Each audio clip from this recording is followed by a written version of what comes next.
Sveiki visi. Kadangi jau žiūrit šį video, tai suprantu, kad AliExpress'as jums yra naujiena ir norėtumėt pabandyti arba bent jau galvojat, ar verta bandyti pirkti iš kiniečių. Taigi šiandien labai trumpai, glaustai pasistengsiu naudingai papasakoti apie AliExpress'ą ir mūsų tikslas šiandien yra užsiregistruoti sistemoje.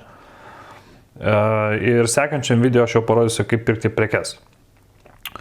Bet prieš rodydamas, kaip čia registruotis, tiesiog norisi šiokios tokios informacijos, kad bendrai jūs įsivaizduotumėt, kas tas AliExpress'as, ar čia rimtas ar nerimtas puslapis.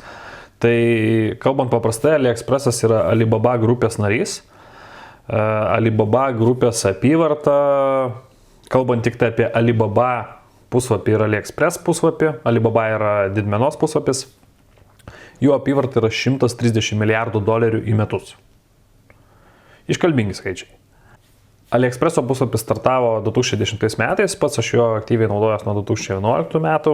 Ir kalbant, tarkim, apie būtent AliExpresso apyvartas, tai galiu pasakyti tokį dalyką, kad 2004 metais, tai yra 11.11, jie praveda tokią akciją, vadinasi Vienišių diena, kai ten organizuoja seilus nerealius. Tai 14 metais jų apyvarta buvo būtent tą konkrečią dieną $9 milijardai. 15 metais $14,3 milijardo. Ir 16 metais, kaip matom, beveik $18 milijardų. Pakankamai iškalbingas skaičius, kad suprastumėt. Tai čia tik tai prekyba, bet pati grupė, pavyzdžiui, tai jinai turi aibę kitų produktų. Pavyzdžiui, Taobao, Timolas, tai yra mažmenos internetinės parduotuvės, kurios orientuotas į Azijos rinką. AliExpress'as, apie kurį mes šiandien šnekam, tai orientuotas į tarptautinės rinkas.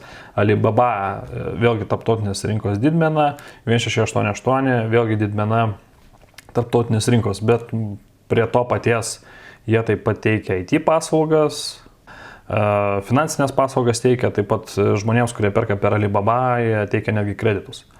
Jeigu kažkas tai susidūręs, tai žino, apie ką pasakoju. Didžiausios baimės Alibaba ir AliExpress'as, Alibaba didžiausios baimės, kaip žmonės tai žiūri. Beje, kalbant dar apie 11.11, tai toks įdomus pastebėjimas, reiškia, tos apyvartos $18 milijardų vienos dienos, jinai yra didesnė negu padėkos diena, juodasis penktadienis ir Cyber Monday, tas kiber pirmadienis Amerikoje kartu sudėjus. Jie generuoja, berods, jeigu neklystu, apie $5 milijardus. Bendrai per visas tas dienas. Reiškia, 3 ten, reiškia, ta kalėdinė, karštinė ir taip toliau. Tai įsivaizduojate, apie ką mes šnekam, 18 milijardukų ir 5 milijardai amerikonai. Tai patys suprantat, kokios apyvartos ir koks prekių kiekis važiuoja absoliučiai iš Guangzhou, pavyzdžiui. Ir jeigu kam nors teko būti, tai baisu pagalvoti apie tai, kiek mes čia visko perkam. Beje, kalbant apie Lietuvą, tai tokia iškalbinga informacija, 60% Lietuvos pašto siuntų atkeliauja iš Kinijos. Taigi galvokit. Tai AliExpress'as. AliExpress'as realiai tai yra tokia didžiulė parduotuvė, jeigu kalbant paprastai, tai turbūt galima būtų lyginti su, pavyzdžiui, lietuviškas Kauno Urmas arba tas pats Akropolis, tai yra viena platforma, kurioje yra daug pardavėjų. Ir, pavyzdžiui, ar čia sakyti, kad tai yra Akropolis per garsu, patikėkit manim, Akropolį dar netokį gamina ir pardavinėja. Kai kurie veikėjai, tai sąžininkai galiu pasakyti, kad taip yra prekių ir labai nekokybiškų už brangią kainą ir yra kokybiškų prekių už žemą kainą, bet apie tai aš jau pasakosiu kitose video, nes tai užtrunka pakankamai ilgai, kaip išsirinkti, kaip apsvarstyti, kaip apgalvoti ir kągi galiausiai nusipirkti. Didžiausias mitas - kiniečiai gamina, ne visai kokybiškas prekes. Žinote, aš per tos sakykime, 5-6 metus, kiek esu su AliExpress'u turėjęs reikalų, tai turbūt jau tokį, tarsi pats suprasdamas, kad perku turbūt nelabai kokybišką prekę, gal 2-3% tik tai mano atkeliavusių prekių absoliučiai netitiko lūkesčių ir mano supratimo, ką aš pirkau. Tai priklauso nuo to, kokius jūs iškeliat patys savo reikalavimus ir tai prekiai ir kokybė, nes kokybė yra toks reliatyvus dalykas. Tuose vienam atrodo vienaip turi būti, kitam atrodo kitaip. Tai šitoje vietoje labai priklauso nuo jūsų požiūrio ir nuo to, ko jūs tikitės iš tos prekės. Bet kad prekės pigiau, tai faktas. Siūstis iš Kinijos ir taip 80% namų apyvokos daiktų yra pagaminti Kinijoje. Tai patys pagalvokit, ta prasme, taip Kinijoje ten stovi gamykla ir gamina kažkokį produktą ir galvoti, kad iš tos gamyklos kažkokiu būdu ten tas produktas kažkaip tai kreivai neišvažiuoja, būtų labai naivu. Ar mokant centus verta tikėtis kokybės? Ir taip ir ne. Visokie, sakykime, atvejai būna. Jeigu šnekėt, pavyzdžiui, apie moterišką bižuteriją, tai tikrai taip. Nieko baisaus ten to bižuterijoje nėra.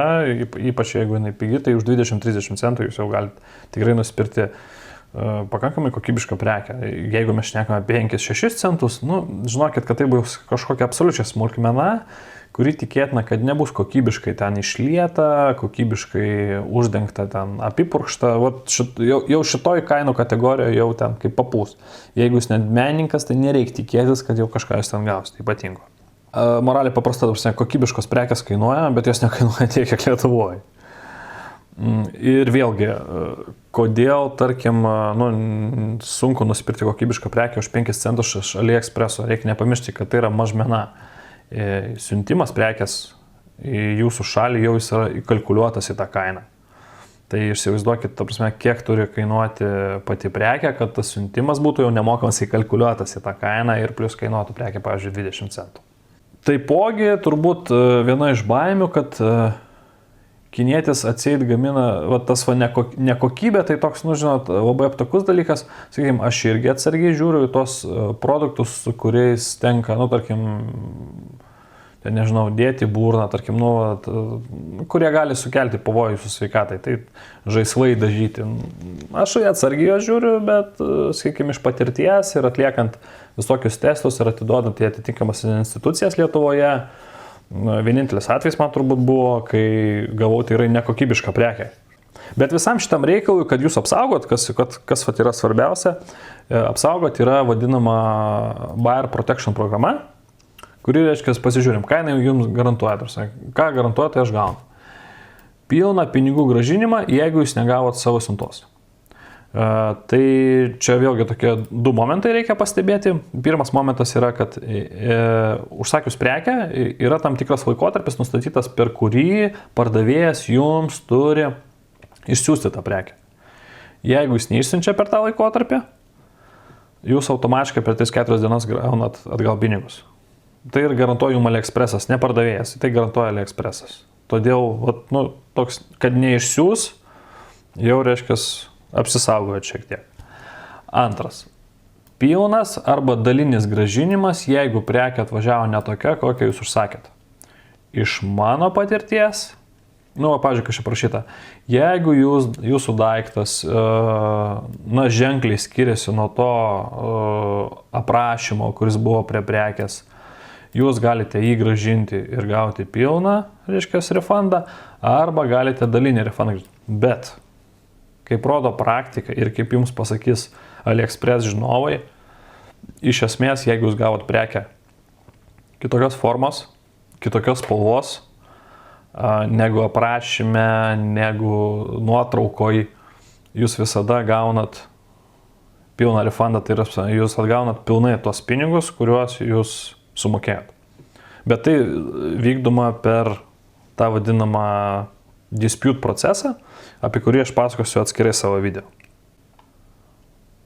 Ir, reiškia, kalbant apie tos grąžinimus, kaip čia parašyta, kad jūs galit atseit grąžinti prekę ir tada pilnai gausit. Faktiškai jūs niekada negrąžinot tos prekės. Jūs iškeliat tą disputą, parašot, gavau ne tą prekę, įdedat nuotraukas. Vėlgi, toks, čia momentas gal yra, ten sumų lygiai yra skirtingi ir tada jau ten galbūt nepilnai gausit pinigus, bet aš apie tai būtinai papasakosiu atskiram video. Tai iš esmės mano praktikoje niekada aš negrąžinau prekės, aš visada atgaudavau pilnas sumas ir mes nešnekam ne tik tai apie 30 centų, Vidutinis mano pirkinio krepšelis sudaro 100-150 eurų, kartais jisai siekia 1000, taip aš susimoku muitus, kažkam tai atrodo drastiška, bet patikėkit manim, geriau mokėti valstybei ir būti ramiam, negu nemokėti ir po to vieną gražią dieną susilaukti VMI. O tie, kurie ten galvoja apie tai, kad gudrauti, aš apie muitus irgi bus atskiras video, tai galiu pasakyti, kad mokestinių nusikaltimų senaties terminas yra 10 metų. Gerai, taigi grįžtam prie AliExpreso ir prie mūsų šiandien tikslo. Ko mums reikės? Realiai mums reikia kompiuterio arba mobilaus telefono ir kortelės. Dažnai susilaukiu klausimo, kokios kortelės reikia pasiimti iš banko, kad aš galėčiau mokėti. Šiai dienai 90% Lietuvos bankų užduotų kortelių gali apmokėti pirkinius internetu. Jums nieko nereikia daryti. Galbūt nuo praeito metų taip nesivedė, pavyzdžiui, vizą reikalavimams. Tai nuo praeito metų jums reikės galbūt aktyvuoti tą internetinio atsiskaitimo paslaugą. Tai pirmą, ką jūs galite padaryti, jūs paskambinkit savo banką, pasakykit labą dieną, aš čia toks Jonas Petraitis, ten autentifikuosiu jūs ir pasakykit, ar aš galiu atsiskaityti savo kortelę internetu. Iki tam tikro laiko aš tikrai žinau, kad, pavyzdžiui, DNB sakydavo, kad ne, nors iš tikrųjų jų kortelės visada veikia, nes aš esu jų klientas ir Sebo klientas buvęs, Sebo aš atskirai užsakinėjau prieš kažkiek metų. Bet pagal faktą, šiai dienai visos kortelės daugiau mažiau gali būti naudojamos, jums nereikia išiminėti, pirkti kažkokių naujų, bankas jums gali bandyti prastumti paslaugas, niekada nesutikit su to. Dabar jie jums bandys įsiūlyti kokią nors internetinę ten. Vienintelis tik tai dalykas, kad pavyzdžiui juridiniai asmenys pakankamai dažnai turėdami debetinės korteles, jie negali naudotis tą paslaugą. Jiems tenka imti kreditinę kortelę, bet fiziniai asmenys, čia problemos jokios nėra. Turit kortelę, jeigu abejojat, DNB tiksliai žinau, kad reikia aktyvuoti atsiskaitimo internetu paslaugą per bankininkystę, bet tai viskas. Jūs aktyvavot, bandot padaryti pirkinį, aš įdėsiu galbūt porą kažkokių nuorodų į pigią bižuteriją, tarkim, moteriams, vyrams irgi pagalvosiu, kokią čia galima būtų bendrinė, ten galbūt izolkę kokią ar dar kažką tai, kur pigiai, kur jūs galite už 20-30 centų pabandyti nupirkti. Jeigu pavyks su kortelė, tai ir viskas. Tai reiškia, kad jūs galite naudotis ir nesukti savo galvos. Bet dėl saugumo mes pašnekėsim irgi galbūt atskirai vieną dieną.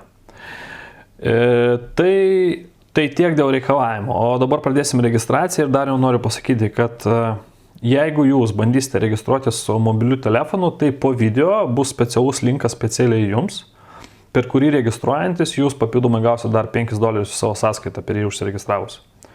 Tai tiem, kurie turi mobiliakus, Androidai, iPhone'ai, viskas tinka. Pagalvokit, nepraleiskit progos, gausit nemokamus pinigus, galėsit pabandyti nusipirkti ir patys nuspręsit, ar jums patinka AliExpressas ir iš esmės jums nieko nekainuos iš vis. Jūs tiesiog pabandysit tai padaryti. Tai tiek žinių. Dabar, jeigu jūs esate vyresnės kartos atstovas, nes AliExpressas, jisai yra vis dėlto, kaip čia pasakius, į anglakalbius orientuotas puslapis. Jisai turi vertimą, o čia dešinėje viršui, jūs galite pasirinkti, pavyzdžiui, vyresniems žmonėms, kurie skaito rusiškai, galite pasirinkti čia rusų kalbą. Tada bus viskas paprasčiau, jūs paspausit registruotis, elektroninis paštas, vardas, pavardė, slaptažodis, patvirtinam slaptažodis, patvirtinam slaptažodį, įvedat kodą iš paveiksliuko, čia šitą varnelę ir spaudžiat sukurti profilį. Viskas. Pradžiai jums to absoliučiai reikės. Jeigu jūs angliakalbės, paprastai AliExpressas iš karto užsikraus anglų kalba. Tai vėlgi tas pats, join free, e-mailas jūsų, vardas, pavardė, slaptažodis, pakartojat slaptažodį, suvedat kodą ir spaudžiat create your account. Nieko sudėtingo čia nėra. Dabar tiems, kurie, reiškia, įsijungs, pamatys, new here, get your coupon. Tai su kuponais situacija yra tokia, jeigu jūs mobiliu naudositės, tai jūs gausit tos $5 iš karto gražiai, švariai, jokių tenais nebus marketinginių bajeriuko. Dabargi čia, jeigu jūs paspausit, dabar žiūrėkit, Spaudžiam čia, ką sako, aha, jūs reiškia naujokas AliExpress, pasijungkit, čia gaukit iki $100 kuponus, viskas gerai, bet ką čia rašo, reiškia, kad jeigu jūs dabar užsiregistruosit, gausit $3 kuponą, bet minimalus užsakymas $10. Tarsi, jūs $7 turėsit dar išleisti savo. Tai spręsti jums, aš tai rekomenduoju galbūt per mobilų jungtis, čia jau jūsų reikalas. Vienintelis dalykas, dėl ko, sakykime, ir tai yra turbūt toks rimčiausias argumentas, kodėl aš visada naudoju kompiuterį, tai yra paveiksliuko kokybė, nes mobiliam niekada to nematai ten, kaip ten, kas ten rodo. Tai okei, tai tada bandom registruotis, reiškia, spaudžiu sign in, kas rusiškai, tai jau matėt, kaip tą daryti, spaudžiam sign in, atsiprašau, ne sign in, spaudžiam join. Taip, aš čia su tokį pasinaudojau laikino e-mailo paslaugą, kažką čia suvedžiau. Ramūnas Karbauskis. Ai, va, matot, reiškia, tik tai anglų kalba galima. Tai gerai, tada būsim anglų kalba. Taip, slaptažodis.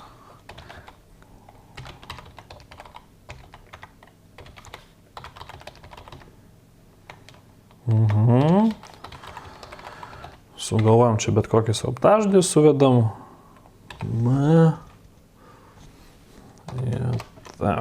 jeigu teisingai. Bandom.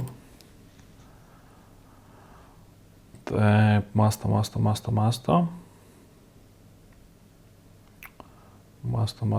Ką, viskas rašo. Sveiki Ramūnai, sėkmingai prisijungėt prie AliExpresso. Jums sakant, galim pradėti šopintis. Tai ką reikėtų pačioje pradžioje padaryti jums? Prieš užsakant, jums reikėtų prisijungti į tą vadinamą My AliExpress skiltį.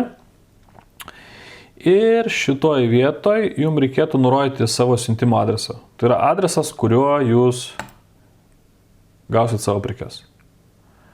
Tai vėlgi čia, nes pagal tai, kur jums siūsti, kartais pardavėjai, tarkim, nustato į kokią šalį, kokiu būdu jie gali siūsti. Tai tas labai svarbu. Ir jūs čia suvedat kažką, tai čia Seimo gatvė 1, tarkim, ne? Ai, čia pavadinimas, gerai, Seimas. Išsirenkam Lietuvą. Žmonėms, kurie pasirinks rusų kalbą, tai iš esmės viskas lygiai tas pats, tik tai ten bus nurodyta berods, irgi siuntimo adreso pristatymas. Seimo gatvė 1, Vilnius, nežinau koks pašto kodas Vilniaus, jau nepykit. Mobilų adresą irgi būtinai nurodykit, dėl ko nurodykit. Dėl to, kad paskutiniu metu pakankamai dažnai siuntas pradėjo siūsti per Omniva. Tai yra siunčia į Estiją, o po to Estija persiunčia į Omniva. Tai per Omniva paštomatus tuos vadinamus. Tai Omniva, kai gauna jūsų prekę, jie nuneša iki prekę pristato į artimiausią paštomatą prie jūsų adreso ir mobiliu telefonu atsiunčia jums SMS žinutę, kaip apsiimti ir ten kodą tą vadinamą suveda. Tai čia kažkoks tai suvedėte, ne? Ir viskas spaudžia. Reiškia, nustatykit kaip pagrindinį, tada nesimaišys ir spauskit save. Viskas. Šiam momentui realiai mes jau galim pradėti užsakinėti. Tai jeigu turite klausimų, galite jos rašyti apačioje komentaruose.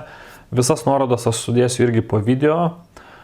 Jeigu norite kažką plačiau padiskutuoti, tai jungitės į Facebook grupę AliExpress gautos prekės. Bus irgi nuoroda apačioj. Tai tiek šiam kartui. Ačiū, kad žiūrėjot. Ateikit pas mus į Facebooką, klauskit, dalinkitės šio video, jokių problemų. Ir iki kitų pasimatymų. O artimiausi video bus apie tai, mes darysim užsakymą iš AliExpresso tiesiogiai. Mes taip pat paaiškinsim, kaip atsirinkti kokybišką prekę. aptarsim tos visus niuansus, pardavėjus, kaip su jais bendrauti, tokių smulkmenos, kurios yra svarbios, kurios tiesiog po to komfortiškai padaro jūsų apsipirkimą. Galbūt apžvelgsim kažkokias papildomas programas, kurios neš naudos, tokie dalykai. Tai tiek. Viskas, ačiū ir iki pasimatymo.